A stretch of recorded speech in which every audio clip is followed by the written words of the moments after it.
we go on, I want you to know exactly what this video is about. In the next few minutes, you're going to see what the belief "I'm not worthy" actually costs over a lifetime. And if you're a leader and that sounds too abstract or soft, this is especially for you because this belief shows up most clearly in results, decisions, and outcomes. It disguises itself as imposter syndrome and people pleasing. It quietly sabotages confidence, leadership, and career momentum. And it traps high performers not because they lack skill, but because they doubt their right to take up space. Let me say this clearly up front. This is not about blaming you or labeling you, and I'm not diagnosing you.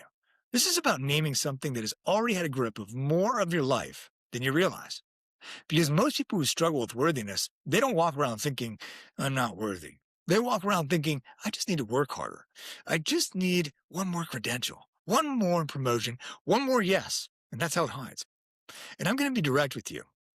If you're in persistent financial stress, not because of one crisis, but because you chronically overextend, avoid hard conversations, undercharge, or tolerate this as normal, this is not just a money issue. If you're not where you want to be in your career, not because you lack intelligence or work ethic, but because you stay just safe enough, just useful enough, just agreeable enough, that's not just bad luck. These are signals, not proof, signals, and they're worth paying attention to. Most people try to solve surface problems, better productivity, leadership skills, strategy, and those things can help temporarily. But underneath so many of those struggles isn't a skill gap, it's a belief system. And "I'm not worthy" usually isn't a thought, it's a posture. It's the way you brace before speaking, the way you overexplain, the way you apologize for existing, the way you say yes when your body is screaming no. And this belief often forms early, when love felt conditional, when approval was tied to performance, or when visibility just didn't feel safe. And once it forms, it runs quietly in the background, like software you didn't install on purpose. But now it determines what you believe is possible. Culture reinforces it constantly. We reward overworking and call it ambition. We normalize self-doubt and call it imposter syndrome. We label people-pleasing as being a team player. So if this is alive in you, you're not broken. You adapted. Adaptation has consequences. And here's what this belief does over time. You start monitoring yourself constantly, not dramatically, just quietly. Am I doing enough? Was that meeting good enough? Should I be further along by now? And even when you succeed, praise doesn't land. You deflect it, you downplay it, explain it away, and rest feels earned, not allowed. So even when you stop working, your mind keeps negotiating. And over time, you get exhausted. But you call it professionalism, responsibility, drive. But your body knows what it is. This isn't just burnout from doing meaningful work, it's exhaustion from proving your right to exist in the room. And because you keep performing, no one stops you. So the cost accumulates year after year after year until one day you look successful and you feel empty. You're capable but tired, respected and disconnected from yourself. And here's where it stops being personal. Because when "I'm not worthy" lives inside a leader, it doesn't stay contained.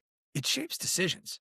It shows up as hesitation, not because you don't know what to do, but because owning authority, it feels risky. So you delay decisions. You gather too much input.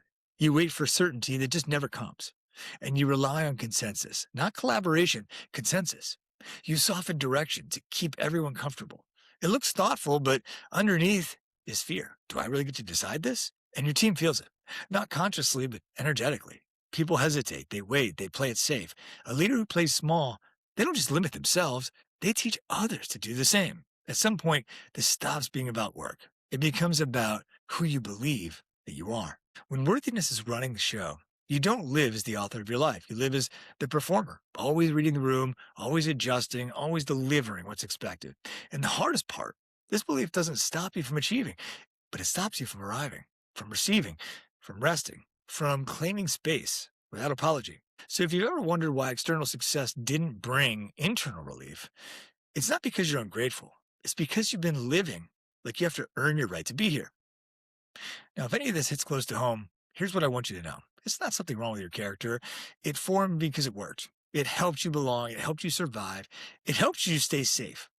But protection, it has an expiration date. And what once kept you safe, it now keeps you small.